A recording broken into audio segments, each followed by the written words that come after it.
Have you ever fed a lover with just your hands? Close your eyes and trust it. Just trust it.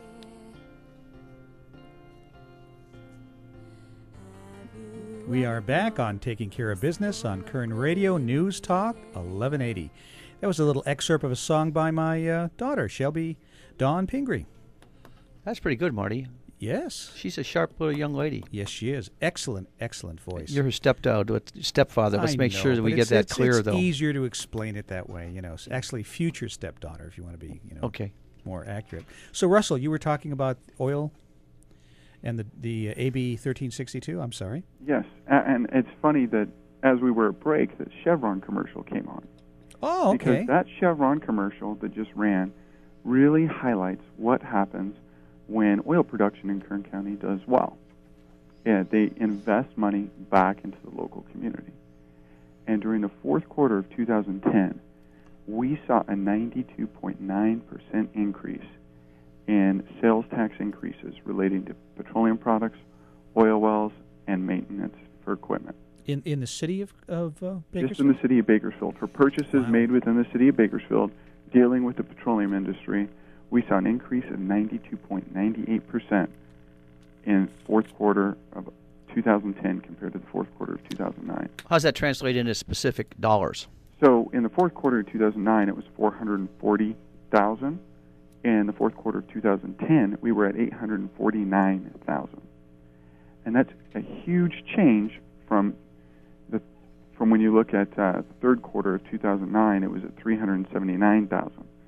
So that all means that when those local oil companies are working, we generate benefits in terms of sales tax revenue, but also so do the other businesses and people that they employ, because they go out and they spend money in the community. And one other industry that's tied to what happens in the oil industry is the heavy industrial equipment machinery business. Because when it's time to go out and do more work, it's time to go out and get ready to do wells, put drill sites in, do some of the work they need to do, they call in those heavy industrial equipment companies, and those guys are up in revenue for the fourth quarter of 2010 by 32.83%. So what does this all mean with the oil severance tax that's being proposed in Sacramento? If that tax goes through, it makes it harder for oil companies to go out, invest, and produce that expensive crude, which is Kern crude. And it will kill jobs in Bakersfield and Kern County. Not just the oil jobs, but all the other affiliated jobs for the office that supports it, for the folks that, do other work when people are working and they're doing jobs. It helps with real estate. So there's lots of other trickle-down effects that occur. Well, if you happen to watch the congressional meetings yesterday, you saw where the 5 presidents of the oil companies were being lambasted by our Congress. You talk about losing jobs in California, we're going to lose jobs nationwide. Oh, yeah. Yeah, especially if they eliminate those discounts and those credits that they're talking about eliminating. We're having a conversation with City Council member Russell Johnson, and SBDC Director Brandon Martin will join us in a few minutes. Hey, Russell, I know you're sort of new to the political arena, but Zach Scribner really picked up the ball a few years ago talking about pensions at the city and the problem in funding those pensions. Can you tell me where we are right now with the pensions and the city and how they're going to be funded? Yeah, if you look at what happened when we passed, I'm kind of drawing a blank here on the number. I think it was the initiative that passed Proposition D. Yes, in the last election. Yeah, that just came through. It capped a lot of the new pensions for new city firefighters and city policemen to 2 at 50 instead of a 3 at 50 benefit. So that's going to help us in the long term. In the short term, it really didn't do much. And one thing that the city is actually looking at through our Budget and Finance Committee, through a request of mine, is to look at what we can do to make sure we have no more pension holidays. And a pension holiday is when the pension system that you're through for us at the city of Bakersfield, it's CalPERS, they say, you know what, we're super funded, and we're funded for the next 90 years.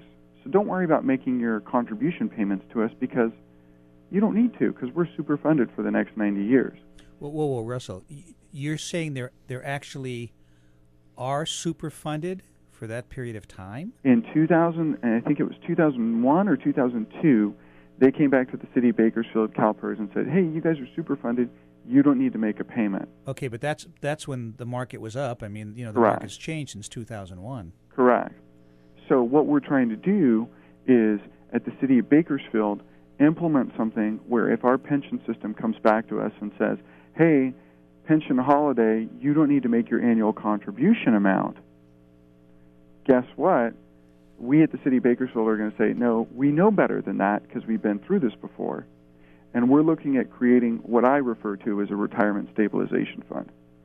And what is a retirement stabilization fund? That is when, in the good years, you set money aside so that when we have bad years, like we've gone through this last year, you don't have a huge balloon payment coming and hitting the general fund for the taxpayers of the city of Bakersfield. That's a great idea. That's an excellent idea. And in that way, if your pension system says, hey, you guys can have a holiday, internally we put the money aside so we don't need to make those big balloon payments. If you don't make the payment, you're going to end up in a hole. I've seen this happen on the health insurance side. Oh, yeah. It's going on right now for the city of Bakersfield with our retiree health care pension issue. What issues do you see now at the city? What are the pressing issues that have to be taken care of? Oh, the number one thing I hear about every single day is about the lack of resources that our public safety personnel have. Right now I'm dealing with an issue, and I'm not going to mention the streets, but we have an easement that runs behind these homes in Ward 7, and it's a PG&E easement. But criminals are using this easement as a corridor of crime to prey on neighbors, breaking into homes, harassing them, and then they'll use the easement and they'll travel back and forth to various spots along this easement so they can come and go at will, and it makes them harder to catch. And this is tough, and this community and this street that I'm referring to are just fed up. And they're fed up because every time they call the police department, they just don't have the resources to respond. I went on a ride-along recently, seeing firsthand what our public safety personnel have to deal with. And during this ride-along, the BPD officers can only have enough time to respond to the priority one calls. Those are shots fired, threat to domestic violence, woman being chased down the street by an unknown male.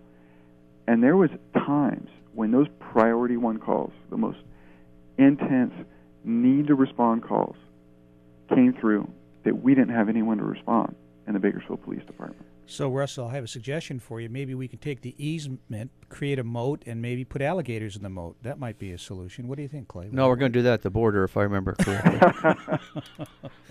So public safety, in my mind, and to the citizens of Bakersfield, is the number one thing that folks want fixed. There's some other things. One thing I'm working on, and I'll really be talking about in detail on Thursday at the Kern Radio Business Quarterly Breakfast, is going to be about re-looking and rethinking about the way the city of Bakersfield looks at economic development. By the way, if anybody would like to come to that breakfast, you need to contact the station and see if they have tickets available, because I know they do have tickets for the public. Yes, they do for that event. And Russell Johnson is going to be the main speaker that morning. So, and there I'll be talking about how the city needs to get more proactive instead of reactive, because right now what we're doing seems a little bit more reactive when we could be a lot more proactive in bringing jobs to our community. Russell, what are the surprises? I mean, last time we talked to you, you were running for office. What are the surprises that you've seen in this new job since you took it over the first of the year? Oh, gosh, there's been lots of surprises. Besides having within 5 days of getting sworn in, having the record flooding that we had back in December, that was definitely a big surprise for me. I didn't expect to be dealing with a natural disaster my first week on the job. So that was definitely a big surprise. But the time commitment. Council members are a part-time job, and we do a lot of work, and it's truly public service in its purest form. But the amount of time I spent doing stuff for the council has surprised me a little bit. I didn't expect it to be this big of a time commitment, but I enjoy it so far. Yesterday afternoon, I was visiting that street that we just got done talking about, and I was there from about 3:30 to 4:30, and then dealing with phone calls and other issues till 5 o'clock. So just an hour and a half, just one day out of the week, and that's pretty much a typical day when it comes to council work. Russell, I know that the supervisors are compensated pretty well for the job that they do, and I imagine that the city council is compensated just as well. we get about $100 a day. I'm sorry, $100 a month. $100 a month. You know, Russell, I think the job you're doing, you're worth every penny of it. Thank you. I heard that about 3 times yesterday when I was visiting these residents that just felt like they were victims in their own neighborhood yesterday. Do you also get benefits from the city? Yeah, there's some other things that are there. There's a small car allowance, and then there's also the opportunity to get health benefits as well. So we had a question come up when Zach was running. Are you double dipping? Well, considering it, I think the issue Mr. Scrivener was dealing with was he was getting benefits from the state and then getting benefits from the city. I currently own and operate my own business, and I do take city benefits. Mm-hmm. So well, I get my benefits from the city. Sure, which is only fair. Well, listen, I appreciate you taking the time, considering the fact that you're down in Orange County, hopefully along the beach. I love it down there. And Russell, thanks for the time, and we'd like to catch up with you again soon. Can you hold still for a second? We want to get your picture. Hey, guys, thanks for having me on. I appreciate it. Thanks, Russell. Take care. We've been having a conversation with Russell Johnson, and we'll be back with Brandon Martin, who's in the studio on Taking Care of Business on Kern Radio Newstalk 1180.